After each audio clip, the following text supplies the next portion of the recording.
দেখুন, আমি প্রথম দিন থেকেই পরামর্শ দিচ্ছি আমরা সিনিয়র ডাক্তাররা, যেটা যে কাজে ফিরবে, কিন্তু কেন ফিরবে? প্রথম কথা হচ্ছে যে দাবিগুলো রেখেছে 100% আমরা সহমত।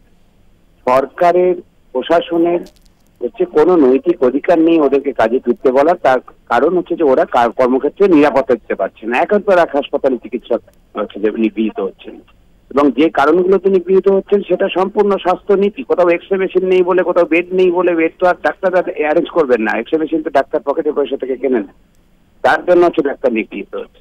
ফলে সরকার, প্রশাসন কারো নৈতিক অধিকার নেই এদেরকে কাজে দিতে পারে। কিন্তু আমরা সিনিয়র কেন বলছি আমরা ওদেরকে কর্মবিরতি, অন্তত জরুরি পরিষেবার ক্ষেত্রে কর্মবিরতিটুকু তুলতে। তার কারণ এটা না করলে সরকার অন্য একটা কৌশল নিয়েছে, তার নেতা, মন্ত্রী, সাংসদ, বিধায়কদের দিয়ে হচ্ছে যে এমন মন্তব্য করাচ্ছে যাতে মানুষকে খেপানোর চেষ্টা করছে, চিকিৎসকদের বিরুদ্ধে মানুষকে আমাদের আন্দোলন থেকে বিচ্ছিন্ন করার চেষ্টা করছে।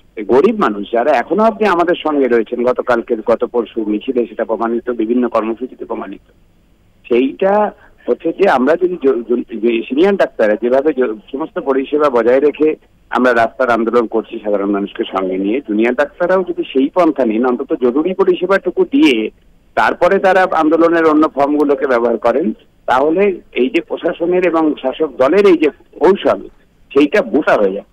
ফলে হচ্ছে যে আমরা জুনিয়র ডাক্তারদের কাছে সেই প্রেক্ষিতে আমরা আবেদন করেছি যে তোমরা সাধারণ মানুষের কথা ভেবে, গরিব মানুষের কথা ভেবে, তারা যাতে কোনোভাবেই আমাদের থেকে বিচ্ছিন্ন বোধ না করেন, একজন রুগীও যাতে কোনোভাবে ক্ষতিগ্রস্ত না হন, সেটা ভেবে জরুরি পরিষেবাটুকু অন্তত চালু রাখো তোমরা।